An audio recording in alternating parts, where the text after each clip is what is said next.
Muito bem, bom dia, um abraço a você que acompanha o nosso podcast Conversa Séria aqui pelas rádios Cultura e Rural de Guarabira, FMs, emissoras do Grupo João Rafael, também pelo N1 Notícias, um site de muito mais acesso aqui em toda a nossa região, no interior paraibano. Nós estamos com João Rafael de Aguiar, hoje no Conversa Séria, recebendo o jovem advogado Lucas Taurino, nosso convidado, nosso amigo, um dos brilhantes advogados da nossa região. João Rafael, como diz os seus amigos, doutor João Rafael também, bom dia, bem-vindo. Bom dia, Fernando, bom dia, doutor Lucas Taurino. Cumprimentar também Tiago Possato, que está na gravação.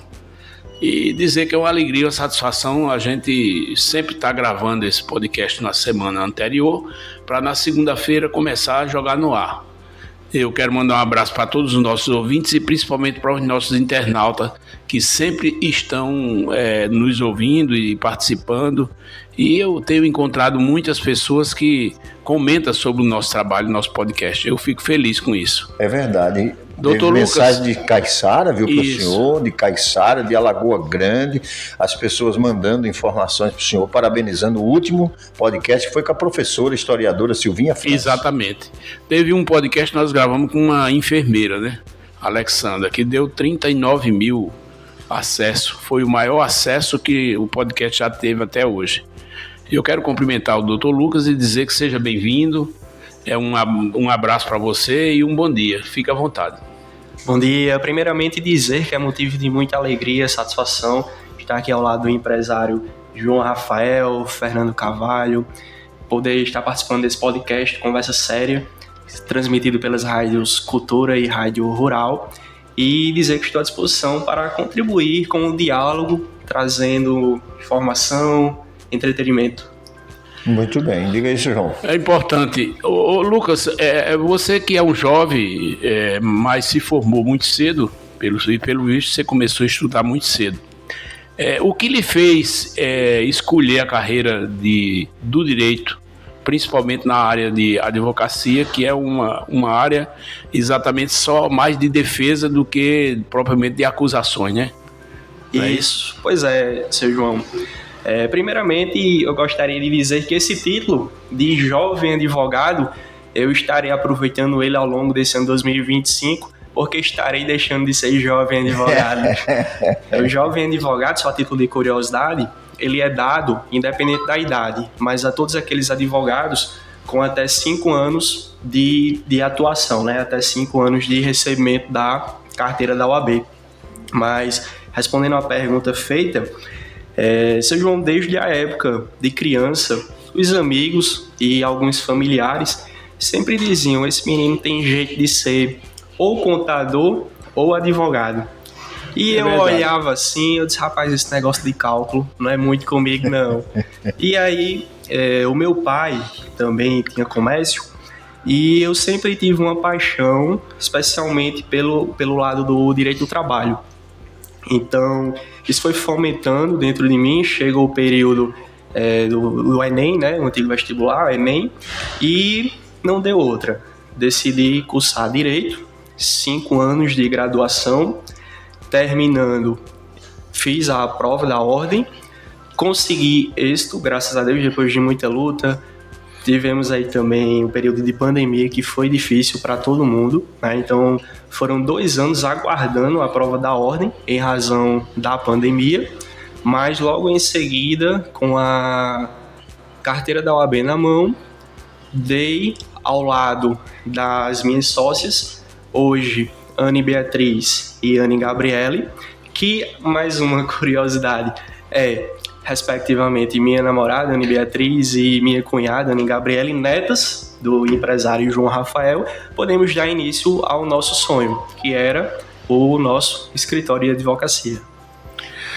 Eu quero também aproveitar a oportunidade, Fernando, para cumprimentar e registrar a presença da minha querida neta, a doutora Ana Beatriz, que se encontra aqui na sala do podcast. Muito bem, e acrescentando que ela é uma das idealizadoras, né, do nosso podcast Conversa Séria, Exatamente. que hoje alcança um sucesso. A gente chega a quase 40 mil visualizações no Instagram, com chamadas no YouTube, no Facebook, enfim, que coisa boa. Seja bem-vinda, viu, doutora? Aliás, vamos marcar uma outra data para a senhora aqui com a gente. Falando desse seu interesse por advocacia, o empresário foi muito bem na pergunta.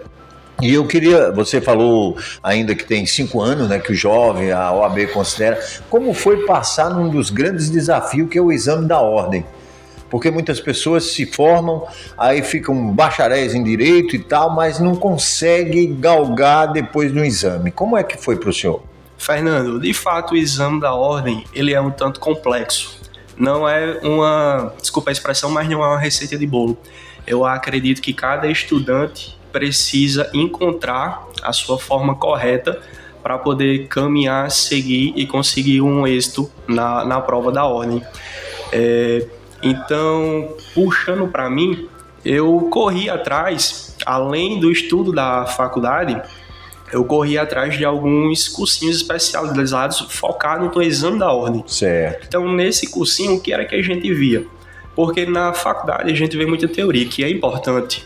No entanto, para passar no exame de ordem, a gente tem que ter aquele contato com várias questões, várias matérias interligadas entre si. Então, existe hoje, até para os estudantes de direito que pretendem fazer o exame de ordem, existe vários cursinhos focados em questões. Para você ter noção, ao longo desse preparo a gente responde cerca de 5 mil questões, apenas para conseguir êxito na primeira fase. E aí, com o êxito na primeira fase, que é uma prova objetiva, vem a segunda fase, onde é uma prova subjetiva com 5 questões abertas, com letras A e B, e uma espécie de redação, que na verdade ela é uma peça prática. Então, por exemplo, se você decide na segunda fase fazer a OAB voltada para o direito do trabalho, então quais serão as prováveis peças que podem cair? Pode cair uma reclamação trabalhista, uma contestação, um embargo de execução. A mesma coisa se você decidir ir para o lado do direito civil, por exemplo, certo, que aí já é uma área extremamente ampla, porque o direito civil pode abranger desde o direito empresarial até o direito de família. Então já é uma área bem mais ampla.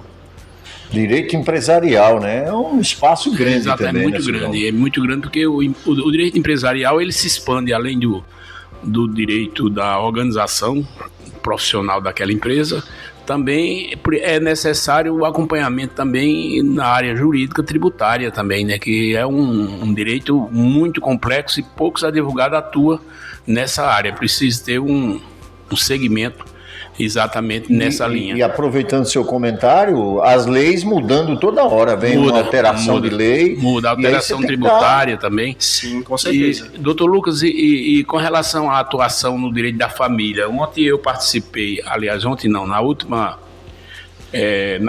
terça-feira, dia 25 de agosto, eu participei de uma reunião na Assembleia do fato que acontece muito a desorganização familiar hoje, principalmente agressões por parte do cônjuge, né? Então isso eu acredito que ocupa muito a advocacia, né? Porque há uma desobediência, principalmente da parte do homem, em maltratar as mulheres, né? E há uma preocupação nacional com relação a esse fato para reduzir os crimes de feminicídio que acontecem no Brasil. Você atua também nessa área? Seu João, quem atua nessa área no nosso escritório é a nossa sócia, Anne Beatriz, ela que é especialista em direito de família, tá? E essa questão, puxando para o lado da violência doméstica, a gente já começa a puxar um pouquinho para o lado criminal, mas que ele não está totalmente separado do direito de família. Por quê? Porque, naturalmente, infelizmente, quando acontece esse tipo de situação dentro daquele seio familiar, não fica só na violência, mas começa a abranger outras questões que aí interliga com o direito de família. Exatamente. Por quê? Porque começa a combinar ali num divórcio, e aí se tiver filhos vem a questão da guarda. Então é uma área muito abrangente. E Muito complexa bem. também, Complexa. né? Ô, doutor Lucas, estamos pela Rádio Rural, pela Rádio Cultura de Guarabira, pelo nosso N1 Notícias. Estamos recebendo hoje o doutor Lucas Taurino, nosso convidado do podcast desta segunda-feira aqui com João Rafael de Aguiar.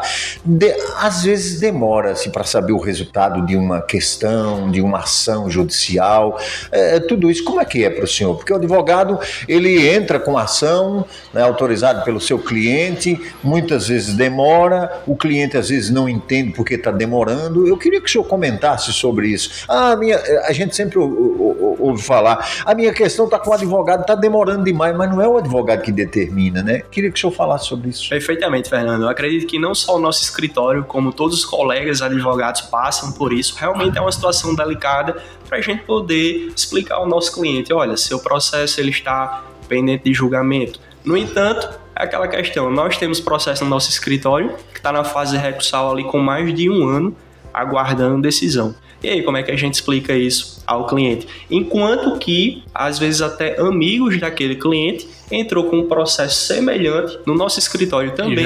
Já recebeu o veredito. Já finalizou. Aí lá vai a gente explicar porque quando a gente entra com a ação, o processo ele é distribuído mediante sorteio. Tá? Então ele pode cair com qualquer juiz ali, daquela vara. Por exemplo, em Guarabira nós temos 5 varas e o juizado especial, né? O juizado civil. Então, como essa distribuição ela é por meio de um sorteio, às vezes tem determinada vara que consegue, às vezes até por uma demanda menor, consegue dar um andamento mais rápido naquele processo. Já outras tá com uma sobrecarga maior e acarreta nessa demora. Mas a gente, com muito jeitinho, faz questão de chamar o cliente. Às vezes ele manda o WhatsApp, pergunta e a gente explica. Sim. Quando possível, a gente diz, olha, compareça ao escritório. E a gente faz questão de abrir o sistema do Tribunal de Justiça, o PJE, que é o sistema eletrônico. E aí a gente mostra ele, olha, isso aqui foi seu processo, a gente deu entrada aqui, foi feita a contestação, nós impugnamos a contestação. Porque às vezes o cliente ele acha também que o papel do advogado é simplesmente chegar na justiça, ó, juiz, está acontecendo isso e isso, e aguardar. Mas não, existe todo um processo por trás. Né? E que às vezes é demorado. Né? Isso, e que às vezes o cliente não tem a noção de todo o esforço que o advogado está fazendo por trás para conseguir êxito naquela demanda.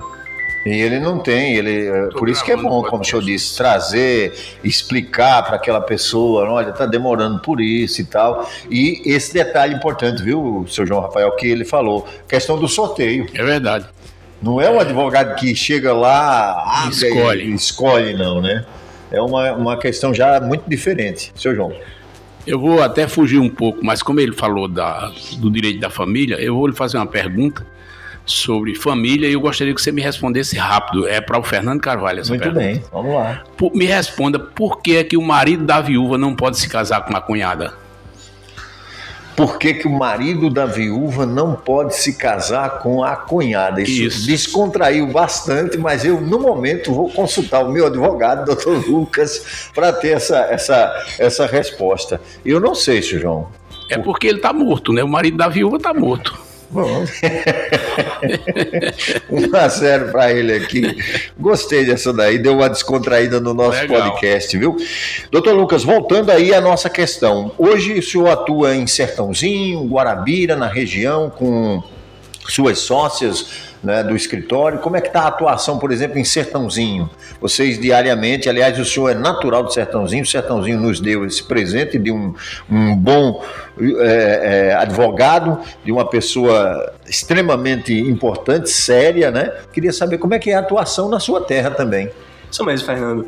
Nós hoje atuamos em toda a Paraíba, toda a região, mas temos escritórios físicos na cidade de Sertãozinho. Começamos por lá. Apesar de não ser natural de Sertãozinho, mas eu me sinto filho daquela cidade. Foi a cidade onde eu cresci. O meu pai, ele é natural de lá, tinha comércio lá, minha tia mora lá, então eu vivi muito lá. Toda a minha infância foi praticamente lá. Eu costumava frequentar a escola pela manhã, mas quando era na parte da tarde, já ia para Sertãozinho, finalizava. Existia na loja do meu pai o escritório, e aí eu aproveitava esse espaço do escritório para poder estudar. E foi assim, inclusive na época da faculdade. Mesmo na faculdade eu me deslocava de Guarabira a João Pessoa, retornava para Guarabira mas quando dava 1 ou 2 horas da tarde, eu já estava indo direto para Sertãozinho. E foi assim. Mas em relação à nossa atuação, Fernando, temos um escritório físico na cidade de Sertãozinho, funciona de segunda a sexta. E lá nós fomos abraçados não só pela cidade, mas inclusive pela região. Outras cidades próximas ali procuram o nosso escritório e reconhece o valor de um advogado.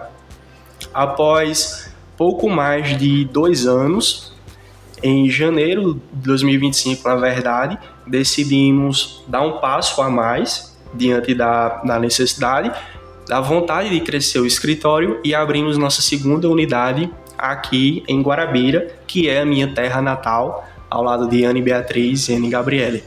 E temos, sim, graças a Deus, realizado um excelente trabalho e a sociedade tem nos abraçado. Muito bem, seu João. E diga-se de passagem, Fernando, são 3 advogados muito jovens, né, como eu disse, tanto na idade quanto na profissão, mas montaram 2 belíssimos escritórios de advocacia, tanto em Sertãozinho quanto em Guarabira. São de você ficar exatamente admirado. São de excelente qualidade. Exatamente, de excelente qualidade. E eu quero aproveitar aqui para mandar um abraço para a doutora, né? Que, por sinal, são minhas queridas netas, né? A doutora Anne Gabriele e a doutora Anne Beatriz, que está aqui presente, e dizer que, na verdade, eles se organizaram, que nós temos o orgulho de ter. Quando chegamos em qualquer dos escritórios, é um orgulho para nós, pela organização que eles atuam nos seus escritórios. Tivemos a honra, inclusive, de receber João Rafael, tanto no escritório de Sertãozinho, como no escritório de Guarabira. E, de fato, Fernando, montar um escritório não é fácil. Hoje, você ser advogado vai muito além de você simplesmente ficar na sua cadeira esperando o cliente. Hoje, um advogado, para se destacar, para crescer, evoluir, ele tem que ser advogado, ele tem que ser contador, ele tem que cuidar do marketing dele, do atendimento dele, do operacional, que é aquela questão interna do escritório, a gestão dos processos, tá? Precisa de uma equipe. Então, advogar hoje é praticamente você ser um empresário. E é por isso que eu me espelho em João Rafael, que se tornou esse brilhante empresário. Muito bem. E outra coisa importante é que os 2 advogados são em prédios próprios, viu? Quer dizer, isso já é um fortalecimento para a brilhante carreira que terão, com certeza. Eu queria entrar justamente nesse mundo online, né? Como o senhor disse aí, tem que fazer inclusive as publicações de vocês na rede social. Como é que o senhor vê hoje, por exemplo, de repente alguém precisa do escritório, alguém que está em Campina Grande, que está no Recife, né? Como é que é o contato? Eu gostaria que o senhor falasse desse mundo online que é rápido, que vocês podem ter até audiências online, que foi um avanço também, né? A justiça permite. Isso mesmo, Fernando. Apesar de existir o código de ética que limita a atuação do advogado, eu não diria nem limita, mas ele surge para trazer uma equidade entre os advogados. Mas passou a ser permitido, inclusive puxando para essa questão da internet, a questão do patrocínio de publicações, da atuação daquele escritório. O advogado ele não pode se autopromover, mas ele tem que surgir na internet e trazer informações, tá, para a sociedade. Precisa trazer publicações informativas. E dentro dessa publicação informativa, se você, cidadão, se sentiu atraído por aquele advogado, sim, você vai, entra em contato com ele, pesquisa nas redes sociais o nome dele, o nome do escritório e busca. Pode contratá-lo, né? Justamente. Mas é uma oportunidade, porque realmente o advogado, ele, como você disse, não tem essas restrições, mas não pode ter uma placa de tal tamanho, não pode ter uma publicidade mais elástica, não pode, né, doutor? Exatamente, tem que ser algo de forma contida, para inclusive não ocasionar a concorrência desleal. Tudo bem. João Rafael. É verdade, Fernando, e eu gostaria também que ele nos respondesse como é o direito trabalhista. Porque o direito trabalhista ele é muito complexo na minha visão, né? Porque tem advogado que não tem ética, eles procuram enganar o contribuinte. Digamos, você trabalhou numa empresa, Aí procura um advogado, aí ele começa a dizer a você que você tem um direito que lhe chama a atenção, um direito que dá para comprar a empresa, vamos dizer assim, né? E quando chega na justiça, os direitos são totalmente contabilizados. E não é aquilo que aquele advogado prometeu. Você acha que isso é uma falta de ética ou é porque é para conquistar o cliente? Olha, seu João Fernando, em relação a se é falta de ética, se é para conquistar o cliente, eu prefiro focar mais por outro ângulo e dizer que, inclusive com a reforma trabalhista, justamente para prevenir essa questão de você chegar para o cliente e dizer, olha, você vai receber X valor e ser um valor exorbitante, a reforma da CLT, ela trouxe o seguinte, que se você, a título exemplificativo, pedir 100 mil reais de uma empresa, tá? Mas só conseguir ali êxito em 10 mil, então você vai ser sucumbente, você reclamante vai ser sucumbente no restante, tá? Se você tiver justiça gratuita, aí a gente entra em outro departamento. Mas isso trouxe uma forma de inibir, seja o advogado, ou seja aquele cliente, que o cliente, o funcionário, ele também pode ir até a Justiça do Trabalho, pelo menos em sede de primeiro grau, e praticar o juiz postulante, que é ele mesmo, por conta própria, elaborar ali a sua reclamação trabalhista. É natural, isso é previsto pela CLT. No entanto, essa reforma trouxe para inibir esse tipo de situação. E eu acho que o advogado, quando ele atua com ética, ele tem que ser sincero para o cliente. Verdade. Se o cliente ele tem o direito A, B e C, é aquilo e pronto. Não adianta a gente ficar inventando direitos, iludindo o cliente, dizendo que ele vai receber um valor exorbitante e quando for em audiência, muitas vezes até em acordo, ser um valor irrisório diante daquele que estava se pleiteando, mas na verdade era o que de fato ele tinha direito. E é isso o que é que pode acontecer. O próprio reclamante vai sair da audiência, às vezes até com raiva do próprio advogado que ele contratou.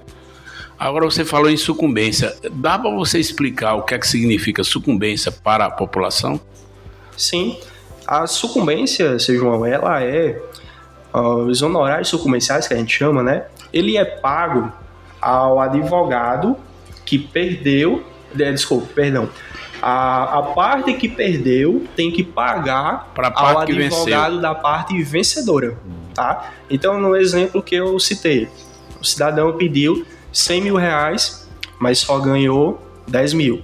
Então, a Justiça do Trabalho prevê os honorários sucumbenciais de 5% a 15%, onde a parte que perdeu, ou seja, o que ganhou os 10 mil reais, né, ele foi sucumbente ali em 90 mil reais, vai pagar de 5% a 15% desses 90 mil reais ao advogado da empresa, no caso, entendeu?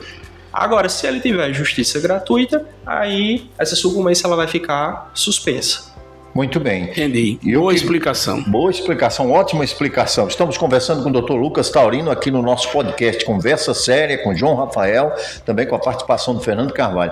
Eu queria saber do senhor o seguinte, existem aquelas pessoas que no mundo jurídico recebem o nome de rábulas, que se passam por ser advogados, mas não são advogados. E aí preparam, tem alguns que fazem até questão, e as pessoas entram nesses golpes, doutor. Como evitar?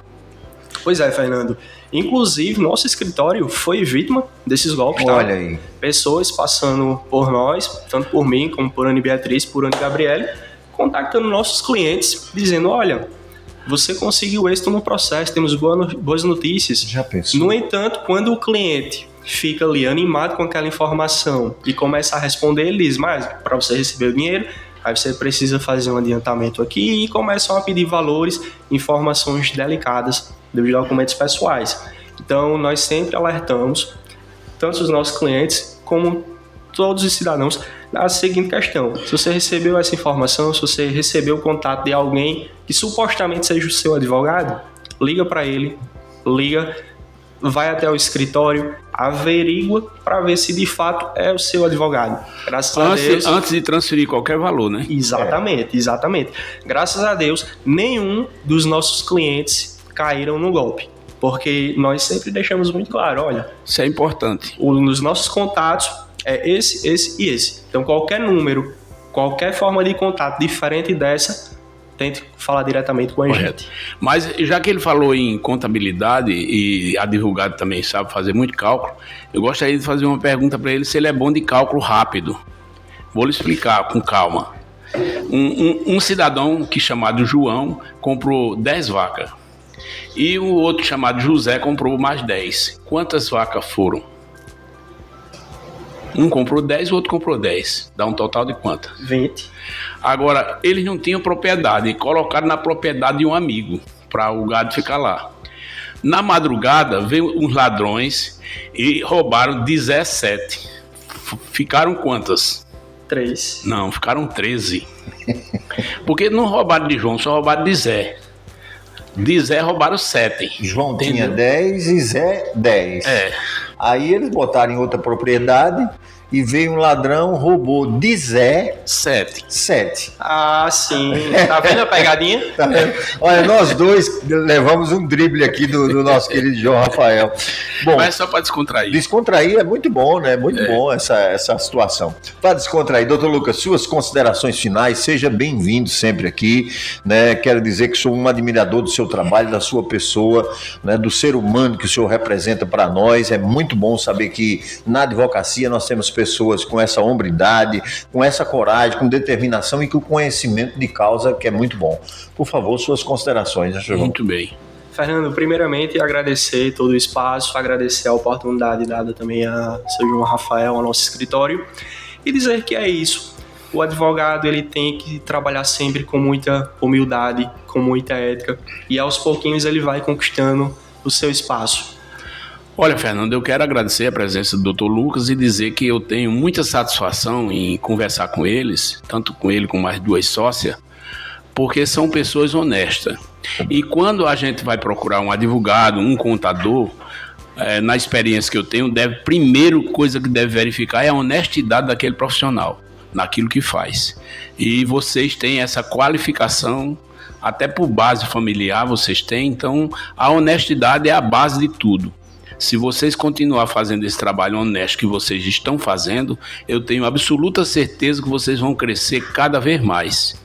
Então, para mim, foi uma alegria conversar com você e uma satisfação e dizer que estamos sempre à inteira disposição. Um abraço e muito obrigado. Igualmente, seu João, muito obrigado pela oportunidade, obrigado, Fernando Carvalho. E deixar aberto também para possíveis Diga, meu amigo. Novos temas, estaremos à disposição. Muito bem. Assim, nós encerramos o nosso podcast Conversa Séria desta segunda-feira pelas rádios Rural, Cultura e também pelo nosso NE1 Notícias. Bom dia.